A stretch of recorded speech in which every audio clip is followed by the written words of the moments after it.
Now, some drama in the hedge fund world today. Goldman Sachs pulling $120 million from Phil Falcone's main hedge fund. At issue, lagging returns and a $113 million loan that Falcone took from one of his smaller funds that had suspended redemptions by investors. Our next guest knows the players involved here. He's Todd Harrison, founder and chief executive of Minionville Media. Todd was a partner at Kramer Berkowitz and also has spent time at the Galleon Group as well as Morgan Stanley. Todd, good to have you with us. And I got to say, there was an article this September the 20th edition of Bloomberg Business Week about Phil Falcone and his wife Lisa and some of the charitable donations that they've made and the causes they support. But they didn't talk about the fact that they borrowed money to pay their personal taxes. They borrowed money from their own hedge funds. Is that normal? Well, okay, so it's normal in the hedge fund community to see this. The language of the charter sometimes allows for these hedge funds to gate their funds or to not allow investors to redeem monies. Right, you can't get your money out. And that's a whole nother value, a whole nother ball of wax. Right, that's not I'm not talking about being able to get your money out or having to be able to sort of only get out a certain portion of your investment every quarter. Right. Well, what's interesting to me is when I first read this on Bloomberg, my nose scrunched because of the personal loan against a gated fund. That was a little bit unethical to me, but what was interesting to me was that this was disclosed in March. So presumably Goldman Sachs and other investors knew about this in March. It's now November.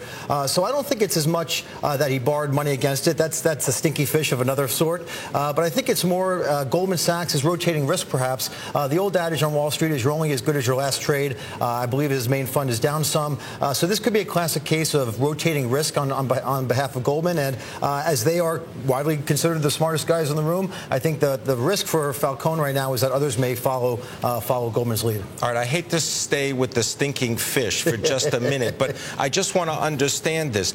You have a hedge fund which has money that has been deposited by investors, in this case Goldman Sachs and presumably other investors, and they sign various documents that allow you to do certain things with that money. And that money is held by a fiduciary, some third party.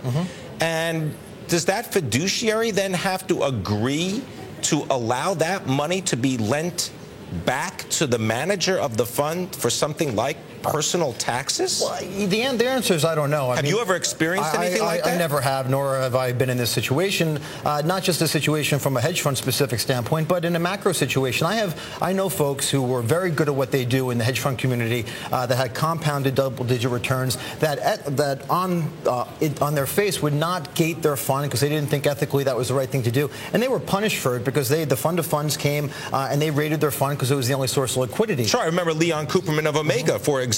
I mean, he decided that, okay, if people want to withdraw their money, let them withdraw their money. This is the way it goes. Right, and so I can't speak to that because I don't know the specifics, but presumably there would be language that would allow them to gate the fund, dipping into that fund for personal tax, to cover your personal tax. That's a whole other issue. But because it's not a bank. It's not like you're getting a loan from a bank. I mean, what would you use for collateral? And it's just not fair. If you're an investor and you have if I was an investor in his fund and I heard this, I'd be pissed off always till Sunday, but I'm not, so I'm not.